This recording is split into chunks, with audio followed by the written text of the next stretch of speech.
Hey, what's up, Ron here, and in this video I want to show you how I do the entire creation process for this piece. This is actually a drawing directly based on artwork by Ken Sugimori, one of the original Pokemon franchise artists. He did an amazing job with this. It's a really well-known piece, and what I want to show you is how I create this, how I draw it, how I put everything in the right place, because it is a rather complex scene and there's a lot to learn in how to organize yourself and how to create things in an accurate manner. So even if you don't necessarily like the more illustrative style, you will learn a lot about how to draw accurately, put things in the right places in the initial stages, and then working on a good solid base. I hope that makes sense. Let's get to it. So, if I'm being honest, this is a fairly long process, and so I really shortened it to about 20 minutes. The original one was about an hour long after cutting out all the fluff. So this is really important, and I actually wanted to leave this part in. Look at me measuring. I just want to make sure that the overall proportions of all of the smaller elements of this large piece are falling into place. So I established where you can see all the different Pokemon and where Satoshi, the guy in the middle, is. I think that's Satoshi, I'm not sure though. And only after I have the general proportions worked out, I start putting in the details. Now, even in this stage of putting in the details, I'm going to make a lot of corrections and a lot of changes. So you see, I'm figuring out where the neck is, and based on the measurements I'm doing right now, you see I'm correcting, and I'll start putting in the rest. It was really important for me to get the head in and use that as measurement to figure out where the legs should end. So I found that about the distance of 3 heads, that's where the legs end, or maybe 2.5. So I marked that spot. I know where the shirt is, about 1 head down under the actual head. And this is a great method for making sure you're accurate. Use the same measuring unit. And then based on that, you can tell, okay, I know that the hand is going through this part of the shirt, so here it is. I know he holds Pikachu in his hands, this fluffy yellow animal, and so to really get those connections going in the right places. This is a little hard because whenever you have an interaction between two subjects that really has to be accurate, and it can be people shaking hands or people fighting, like an action scene. These tend to be a little more challenging, and you really want to get the smaller elements in the right places. Now, because I filmed this, it always takes just a bit of the attention towards that, and so the overall thing I think could have been much more accurate. Like, his leg is much longer, for example, if you look at it the way I did it. But to look at the overall impression, I'm actually pretty happy with it. So yeah, I've been doing quite a lot of these style of drawings in private on my own. And for many, I did get the proportions to be just a little bit more accurate because of working even slower than that. What you see now is about 4 times. This is the original speed. So think 4 times slower than this. Is the actual speed, okay? Now, because he has this really strong interaction with Pikachu, he's holding him with his left hand and right hand. It really was important to get everything in the right spot. For the rest of them, I could kind of wing the placement a bit and then fix it as I go along, but for this it was really important to get everything in the right location. Okay, I'm gonna get the hair, some details on the face, and I really wanted to not skip that part. Okay, you'll see that I'll actually go a little faster in the painting stages and so on, but the drawing here is really important, and this really applies to whether you're doing a realistic painting or you're doing a very highly developed sketch, whether pencil or pen. Here I'm going to fix the eye. I think it's a little too low, though I'm not sure. And you see, here we go. I'm putting Squirtle in. Before I get to the details, before I get to any of that, I'm just putting in the bigger shapes. The shape of the head, the shape of the shell, the shape of his 2 front legs or arms. And only then, when I have these in and I feel quite comfortable and confident with them, I can go ahead and put in the rest of the details. It's very hard to fix mistakes later on when you're it's hard because you have a lot of details in, but it's also hard because you're invested in what you did. And if you did a lot, it's going to be a little harder to now erase all of that and move things around, and you're just not going to do it. I know I just don't. If I don't fix those mistakes early on, I just won't fix them later on. So it's really important to get rid of any large glaring mistakes here. Now, I do have a lot of subtle mistakes. For example, again, his leg is a little too long, the head placement isn't perfect, the angle should be a little like he's looking a little downwards towards Pikachu. There are a lot of subtle things that could be improved, but overall I think it works well, and the interaction between the different elements of this illustration, it really is an illustration, these work well. Now, sorry if there's a bit of a noise. Our cleaning robot is next to the door trying to enter the studio, bumping against the door aimlessly. So here we go, getting that Pikachu tail. We're going to get Bulbasaur on the right side, the tail with the flame for Charmander, and you'll see how this fits in together, and then we'll get to the painting stage, which is a lot of fun. I actually try to preserve, so you see this style, and this is really, it could be a lesson also on the painting style. The way Ken Sugimori, the artist, loved doing these is by leaving a lot of white gaps. So he really did play with the lights and darks in a full spectrum kind of way. So you see on almost all of on pretty much everything here, you get white highlights, and he's kind of painting around these and using them as using the paper white as the highlight color. So I'm trying to mimic that. And how would I do that? Pre-wet. So you see I'm actually pre-wetting all of Pikachu. Then I'm going to come back with some yellow paint and dab it in. Okay. Now, the paints aren't exactly the same he uses, obviously. I don't know what pigments he used precisely, but that doesn't matter. I just want to get my own impression. Looking at my final result, which you will see obviously later on, I do see a lot of things that give off the fact that I'm an amateur at this style and doing these kinds of illustrations. So I do have a lot to work on. That's just one more thing to improve. Like, I'm pretty good at drawing, I think. I'm good at watercolor, but to connect them in an illustrative manner more than, let's say, a painting, like an actual view or something that really relies on the paint and is worked more together. Like for here, you see I'm just picking up different sections and adding paint there, because that's how it's built. There isn't really an overarching color, which I could go that route. I could do that. I could just decide to do it that way. But I decided to go with what I see. I wanted this, and I actually framed it and put it on my wall because it's a really nice artwork. Now, if you want to learn a bit more about the actual subject, like the original illustration, it's mostly known for being on a very rare card. So Pokemon has a lot of cards, and one of the lines that is not the main line, it's called Carddass. There are two very rare cards that are very expensive and hard to come by, and this is one of them. And this is the illustration on that card. So it's a pretty rare card, and this is what it's most well known for. I actually want to do the other card as well. It also has a really nice illustration. And if you like comics and manga, it's more towards that style rather than the more modern illustration style. So here you see the same technique. First I pre-wet, then I inject into this more paint. This brand of paints, I'm actually not even sure what it is, to be honest with you. Which one? Oh yeah, of course it's is it Van Gogh? I think it's Van Gogh. I think this palette, you know what, I can't remember. It's too bad.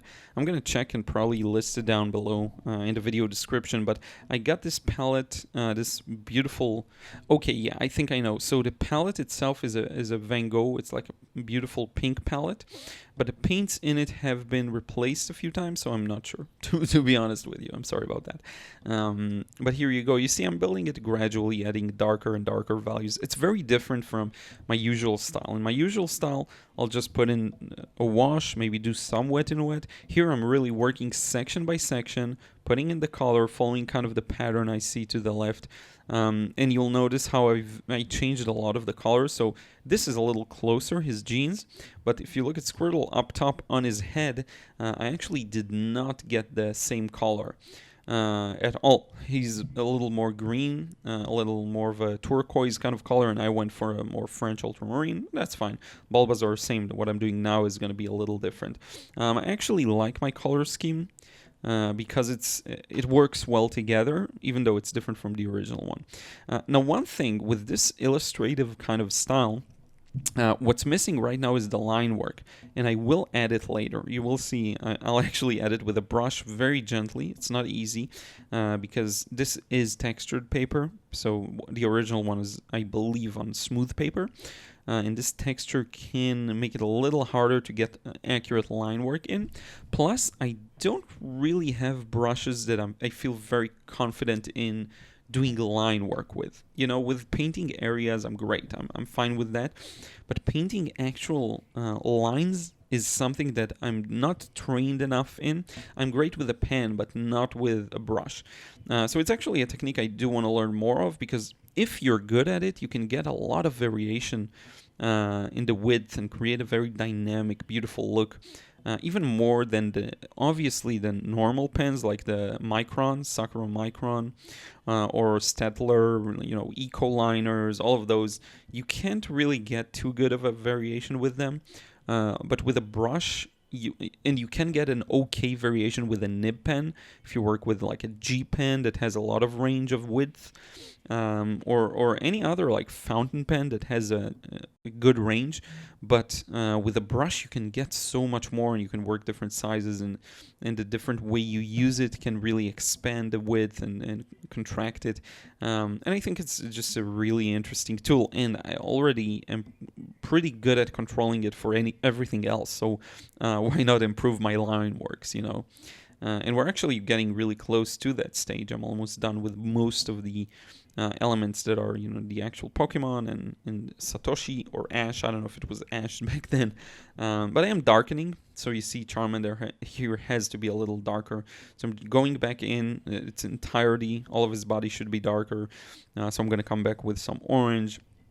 And I love one big thing that's not easy to do at all is getting a good composition overall. It is a big challenge to make sure that everything works well and not just the small parts look good. Okay, because you want to go beyond that. You want to be able to have every small part work well, and then also all of the parts working well together. And that's, I think, where really experience plays a big part. It's just about doing more and more and studying work you love. And it can be anything, you know, for most of this, I'm sure that for most of my audience, it's not necessarily illustrations at all. It's going to be more traditional paintings. So study the things you love. For me, because I love this style, I'll actually study it more. I'll actually do more detailed anatomy studies, like how Ken Sugimori approaches drawing people in his illustrative, kind of cool, even childish style. And as childish as it is, actually the proportions are pretty accurate. So it's just really interesting. Now I'm starting with the black areas. And then I'm going to branch out and actually do the line work. Now the line work, you'll see it's going to give it so much more life. And I have seen the debate of whether to do the line work first or the paint first. And I want to give some input about that. It's really interesting. Like Mark Crilly, one of the creators I really like on YouTube. He does mostly manga. But he's American. He talked about how it's better, and I agree with that, to first paint the actual colors and only then come back with the line work, because then you feel free to not fill in everything and go over all lines. You kind of let the painting dictate, or the illustration dictate, what needs line work and what needs thicker lines, what could use only thinner lines, because you have something to base it on. With the colors and everything. Now, here I did it this way mainly due to technical, what do you call it? Like, I just had to, on a more technical reason, because if I first put in the line work, what ends up happening is I actually smear it with the paint later on. So you want to get the darkest color last, because that's like me putting in the black now is not going to reawaken the blue, but vice versa. The opposite is true. So you want to get rid of all of the other stages first. Now, one more thing I do want to do to improve this kind of creation is to get hot press paper. And I love cold press. I'm a big fan of cold press for almost anything like watercolor related. But when it comes to this more illustrative style, I have learned that hot press could be a big advantage in getting into all of the creases in the paper, not having to get into all of these creases, and just getting smoother line work. So I think I'll go for something like that.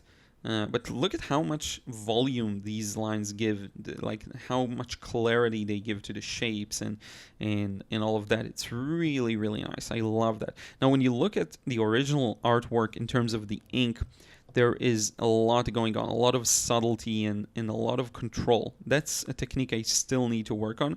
But look at the beautiful inking in the original. It has really good line variation. But it's also pretty smooth in most areas. It's very controlled, like very good control. And as much as like I'm focused and in the moment and I think I'm doing a good job, then when I look at the originals, I'm always surprised at the amount of nuance and just how much can be improved with time.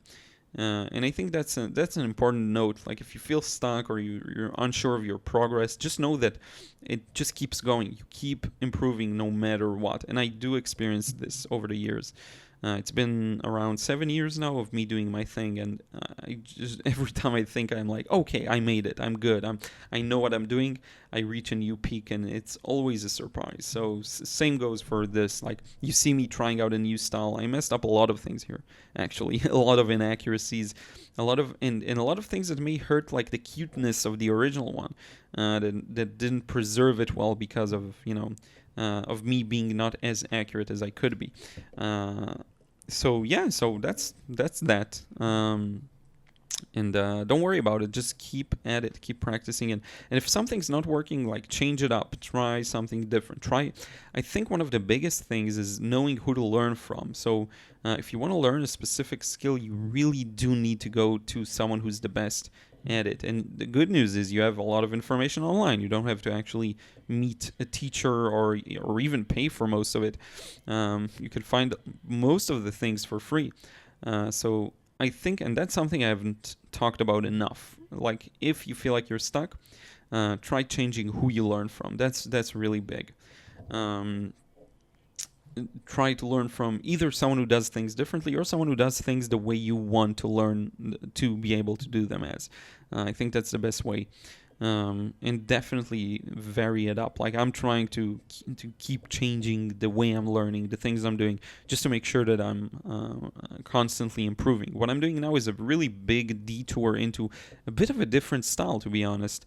And I'm happy with it. I'm happy with it because even if I'm not going to end up using this style for a long-term goal, maybe it's just going to be something short-term, it's still going to serve me well, and it's going to feed into my main style. So now I have some more free illustrative kind of tendencies to bring with me onto my watercolors.